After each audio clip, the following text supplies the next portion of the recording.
Hello les petits cuistots, j'espère que vous allez tous et toutes très bien. Bon, je suis sûre et certaine que beaucoup de personnes vont me reconnaître au fur et à mesure des vidéos qui sortiront sur cette chaîne YouTube. Pour ceux qui ne le savent pas, j'ai une première chaîne YouTube qui s'intitule Le quotidien d'une famille. Et bien évidemment, sur cette chaîne-là, je vous parle, ce qui est un petit peu logique, de tout notre quotidien.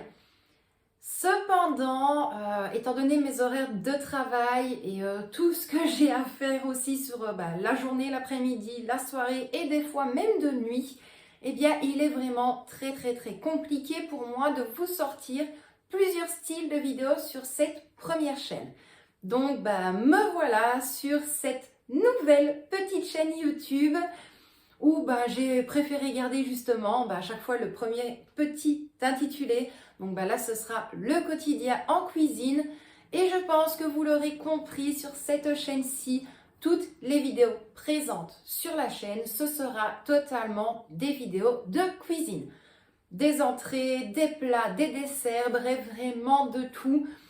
Pour vous donner également 2-3 petites informations concernant les vidéos, je vous montrerai énormément de vidéos avec mon Cookéo, également quelques petites vidéos avec le Air Fryer K10 de Ultenic et après, ce qui est logique, des vidéos à l'ancienne, comme je dis, des préparations à l'ancienne, donc avec des casseroles, des marmites, vraiment de tout, le four et surtout, des vidéos au niveau recettes rapides, facile et petit budget pour la plupart des recettes. Donc j'espère vraiment que les vidéos qui sortiront petit à petit vous plairont.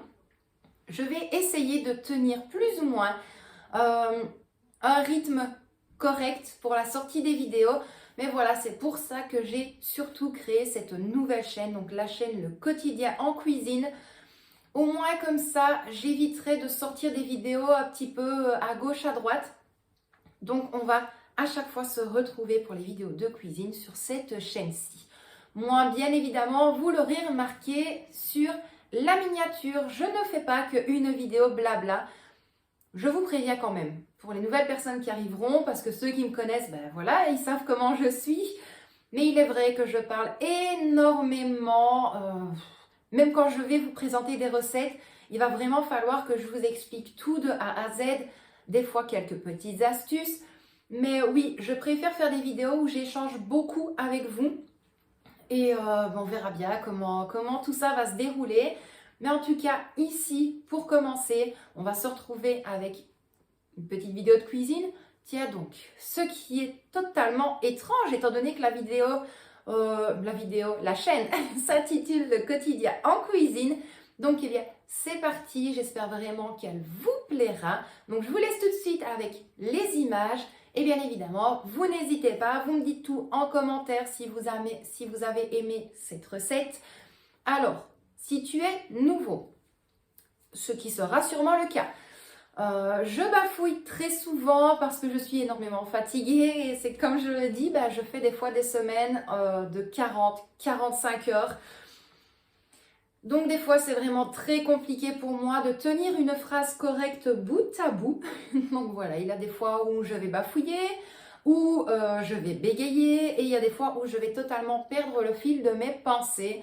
Mais vous tracassez pas tout le temps, souvent, mais pas tout le temps. Bref, mes petits cuistots, moi je vous laisse là avec la suite de cette vidéo. Et encore une fois, vous n'hésitez pas, vous me dites tout en commentaire. Et de toute façon, on se retrouve juste après les quelques petites images pour voir votre ressenti et puis bien évidemment clôturer cette vidéo. Donc moi mes cuistots, je vous dis à tout de suite, préparez votre tablier, vos casseroles, tout ce que vous voulez. Mais en tout cas, j'attends vos retours. Donc moi je vous dis à tout de suite.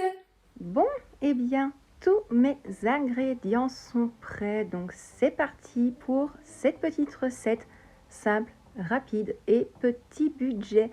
Donc moi, pour les pommes de terre, j'utilise des Francelines, donc à peau rouge, et elles sont à chair ferme. Alors, comment vous dire que ce style de pommes de terre-là sont juste top lorsque l'on veut réaliser des gratins entre autres, donc style justement la tartiflette ou un gratin dauphinois, parce qu'elles se tiennent vraiment très bien à la cuisson. De toute façon, vous le verrez en déant cette vidéo. Mais je me suis dit, bah voilà, plutôt que de les perdre, je vais les utiliser pour cette recette. Une fois que toutes mes pommes de terre sont bien toutes épluchées, je vais les mettre dans ma bassine et je vais les couper en deux. Et puis ensuite, je vais les découper en petits morceaux. Donc ici, il est vrai que lorsque l'on fait des tartiflettes, on ne les met pas en rondelles. On aime quand même bien avoir un petit peu de mâche en bouche. Donc c'est pour ça que je les coupe en petits cubes. Ici, au niveau du rinçage, je les rince deux fois. Donc la première fois, c'est vraiment pour enlever toute l'amidon de la pomme de terre. Et alors ensuite, je vais les rincer une seconde fois et je vais les laisser tremper dans l'eau jusqu'à ce que je m'en occupe par la suite.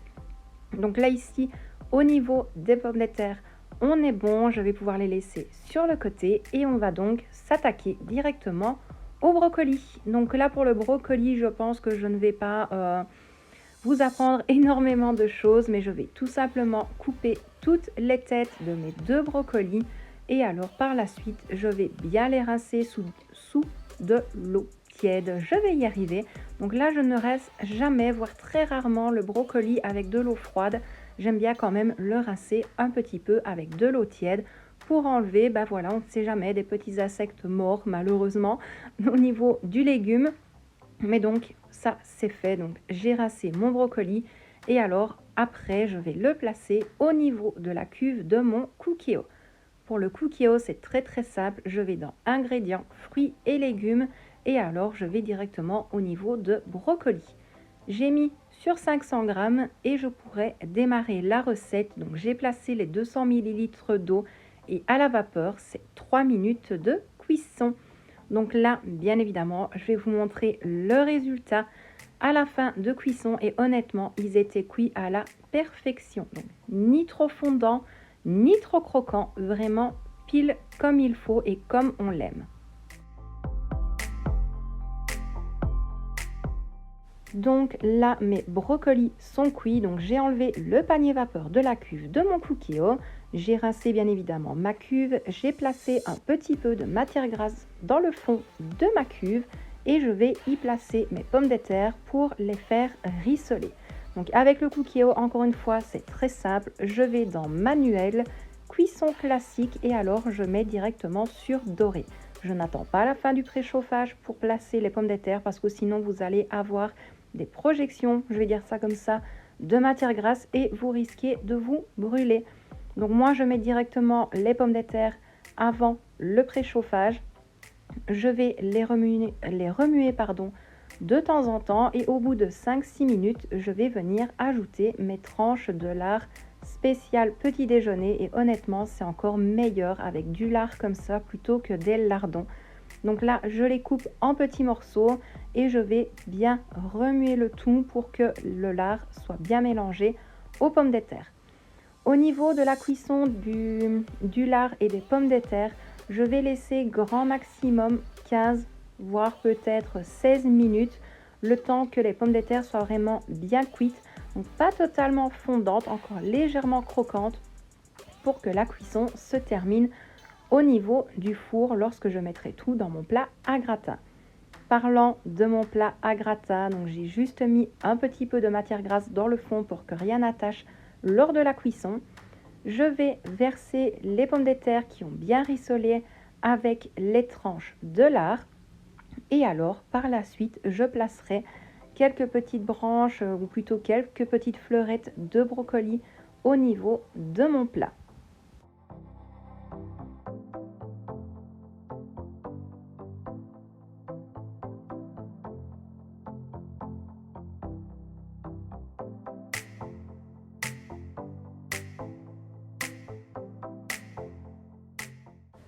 Une fois que j'ai bien disposé toutes les petites fleurettes de brocoli, je vais tout simplement ajouter un petit berlingot de crème liquide. Maintenant, c'est à vous de voir, mais ici c'est juste que nous sommes un petit peu gourmands, donc j'ajoute la moitié d'un berlingot. Et puis après, c'est la folie. du fromage. Donc ici, on aime avoir une couche épaisse de fromage. Donc voilà le résultat. Donc là, ça va partir au four à 180 degrés pendant plus ou moins 30 minutes pour vraiment que la croûte soit bien dorée. Et pendant la cuisson au four, eh bien, je vais m'occuper de mes endives. Donc là, c'est vraiment très très simple. Je vais retirer toutes les feuilles et je vais les couper en petites lanières. Je vais les placer dans un petit plat sur le côté où je vais ajouter du sel, un petit peu de poivre du moulin et alors un petit filet de jus de citron et un filet de crème balsamique parce qu'ici on adore la crème balsamique. Donc voilà le résultat une fois notre pseudo tartiflette sortie du four et honnêtement c'était juste trop bon. Et voilà le résultat au niveau de l'assiette. Moi, mes petits cuistots, je vous retrouve directement face caméra pour clôturer cette vidéo. Et bien voilà mes petits chefs, j'espère vraiment que cette petite recette vous a plu. Maintenant, il est vrai que vous allez souvent voir des vidéos recettes, toujours rapides, faciles et petit budget, mais très souvent des fonds de frigo, des fonds de placard. Et puis, il n'y a pas, voilà, on le sait que ça sauve et en même temps, si j'arrive à vous donner des idées, c'est pas plus mal et honnêtement, moi, ça me ferait super plaisir. D'ailleurs, prochaine petite vidéo. Une vidéo pâtisserie, donc j'espère qu'elle vous plaira. Si je vous dis chocolat, moelleux, fondant, coulant, je ne vous dis rien d'autre. Mais je pense que là, ça va déjà très bien vous aiguiller concernant la prochaine vidéo sur cette chaîne. Donc moi, mes petits cuistots, je vous laisse là pour aujourd'hui. J'espère malgré tout que cette première vidéo vous a plu. Maintenant, ne vous tracassez pas, je ne ferai jamais des aussi longues intros de début et de fin à chaque vidéo, loin de là. Je vais vraiment essayer de me canaliser pour que ce soit que des vidéos de cuisine. Donc les seuls blabla que vous entendrez, c'est uniquement pour les voix off. Donc moi, j'espère vraiment que cette petite recette vous a plu. N'hésitez pas à me dire si elle vous a donné envie, si vous comptez sûrement la placer dans votre menu ou si vous comptez la tester un jour, dites-moi tout. Maintenant, j'essaierai vraiment de me fixer un seul jour semaine pour vous répondre. Je verrai bien quand c'est possible pour moi. Mais en tout cas, moi, je vous envoie des tonnes de bisous sucrés, salés, comme vous voulez. Et je vous dis à très bientôt dans une prochaine vidéo de cuisine. Et j'espère que vous serez au rendez-vous. Et bien évidemment, pour ne rien manquer, tu appuies sur le bouton abonner. Tu n'oublies pas d'activer toutes les notifications lorsque tu appuies sur la petite cloche. Et puis, que dire d'autre à part à très bientôt, mes petits cuistots, dans ma cuisine pour une prochaine recette. Bisous et prenez bien soin de vous.